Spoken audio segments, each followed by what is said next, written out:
Eu estava assistindo ontem uma entrevista com um grande intelectual americano chamado David Graeber, que eu inclusive recomendo essa entrevista. Você vai achar no YouTube, foi uma entrevista que ele deu lá na Globo News, legendado. E ele estava falando sobre um tema, que é o tema de estudo dele nos últimos tempos, que é o tema da dívida. E ele faz um estudo fantástico num livro dele, que inclusive eu já recomendei aqui nas minhas redes sociais, que inclusive tem esse nome, Dívida, os primeiros 5.000 anos. E é um livrinho bem grossinho que ele explica aí como que aconteceu nos últimos 5.000 anos a captura do mecanismo da dívida por grandes instituições com o objetivo de transformar as pessoas em escravas. E ele mostra que isso foi feito em muitos lugares, né, em muitas culturas, praticamente todas as culturas que a gente tem história escrita. E ele mostra como que reis, de algum modo, forçaram leis para endividar o seu povo. E ele estava falando ontem, especificamente nessa entrevista, sobre o movimento que aconteceu lá em Seattle em 1999, que foi um grande protesto contra o encontro das grandes economias do mundo que estava acontecendo lá, em que eles reuniram chefes dos estados mais ricos do mundo e também grandes empresas, né, esses grandes players aí do mercado, as grandes empresas financeiras, empresas do petróleo, empresas automobilísticas e de todas as outras linhas também, e que na verdade foram ali para defender seus interesses, ou seja, de algum modo organizar a maneira como eles vão gerir a economia mundial. E esse protesto foi feito como um limite, né, a isso tudo que vem acontecendo já desde sempre, né? Só que as pessoas, com o tempo, elas vêm ganhando consciência disso, do significado disso. Então, aos poucos, elas vão se organizando, né? A gente tem os movimentos antigos aí nos séculos passados, mas agora você vê as pessoas cada vez mais cientes disso. Se vai mudar ou não vai mudar o sistema é uma outra coisa, né? Se a gente vai saber ou não vai saber achar o melhor caminho para sair disso, a gente também não sabe. O fato é que existe essa consciência e as pessoas, de algum modo, se organizam para fazer protestos e ao modo delas, né?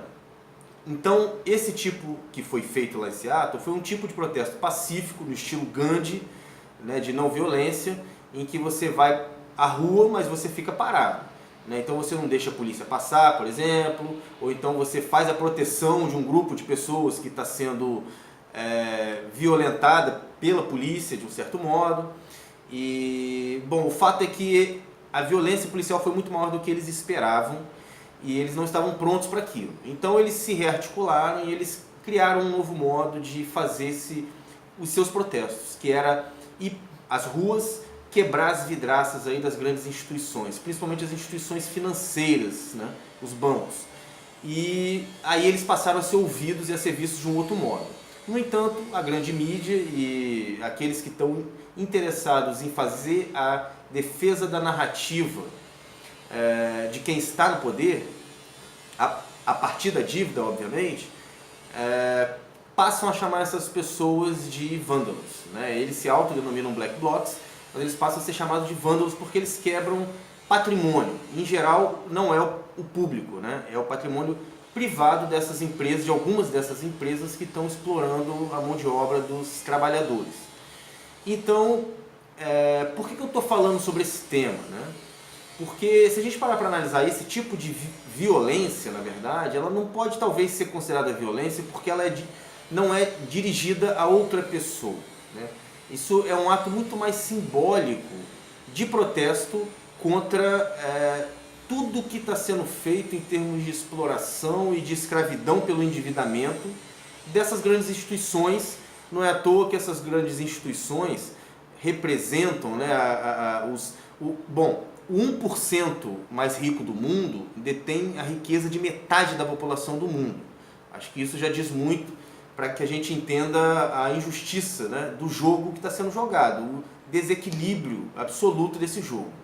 Então, se a gente parar para analisar que esse tipo de vandalismo, né, é feito, direcionado a certas instituições que têm certos tipos de prática, a gente vai ver que isso é muito simbólico, né? E para justificar isso, eu queria não justificar talvez, né, mas para fazer uma analogia a respeito disso que eu estou dizendo, eu queria voltar 2000 anos aí na história e citar aí uma cena que aconteceu com Jesus, quando ele estava ali nas imediações do templo, talvez ali no pátio do templo, aonde aconteciam as vendas, né? As pessoas ficavam ali com as suas barraquinhas, vendendo, fazendo a troca de dinheiro, câmbio, né? E indivíduos que vinham de outros países também.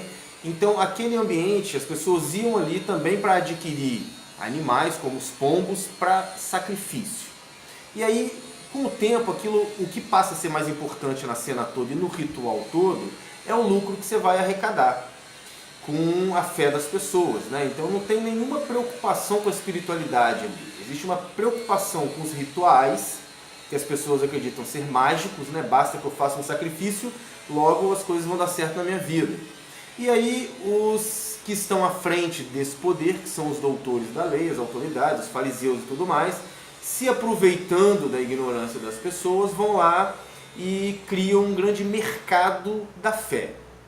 Jesus chega, vê a cena toda, ele já sabia que era assim, não estava inocente em relação àquilo, mas indignado ele dá um fim às coisas, né? Ele bate o martelo e diz, acabou. E como que ele faz isso? Né? Ele apenas fala com as pessoas, ou ele tem uma atitude de um black bloc talvez de 2000 anos atrás? Eu queria ler com você aqui. Em Marcos ele diz o seguinte, né? Marcos 11.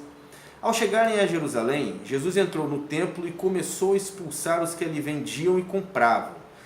Derrubou as mesas dos cambistas e as cadeiras dos que vendiam pombas. Não consentia que alguém carregasse qualquer mercadoria ali pelo templo. E os ensinava dizendo, não está escrito, a minha casa será chamada de casa de oração para todas as nações, mas vós a transformastes em um covil de ladrões. Logo, os mestres da lei e os principais sacerdotes, tendo ouvido isso, buscavam ocasião para matá-lo, pois o temiam, porque toda a multidão estava admirada da sua doutrina. Ou seja, Jesus dá uma de black bloc, chega no templo e, não satisfeito em apenas falar e persuadir as pessoas que estão andando por ali, que eram milhares de pessoas, ele pega a mesa dos cambistas e joga para cima. E vê aquele monte de moeda voar, né? Ele pega as gaiolas dos pombos que estavam ali para serem vendidos para o sacrifício, ele começa a abrir aquelas gaiolas e soltar os pombos. Então ele deu um prejuízo enorme para aquelas pessoas que estavam ali.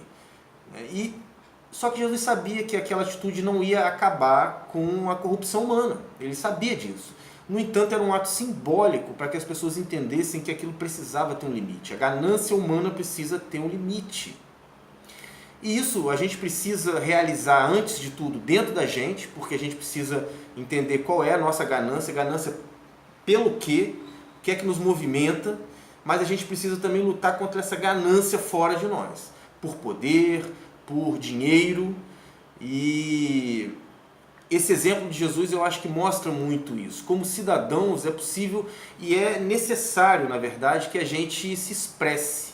E porque essa expressão serve como semente para que a gente vá cultivando a mente das pessoas e criando um ambiente mais interessante de viver, com gente que pensa a respeito do significado de tudo ao nosso redor, para que assim a gente possa construir uma sociedade melhor, um mundo melhor, uma realidade mais plena de ser vivida e um ar mais fácil de ser respirado.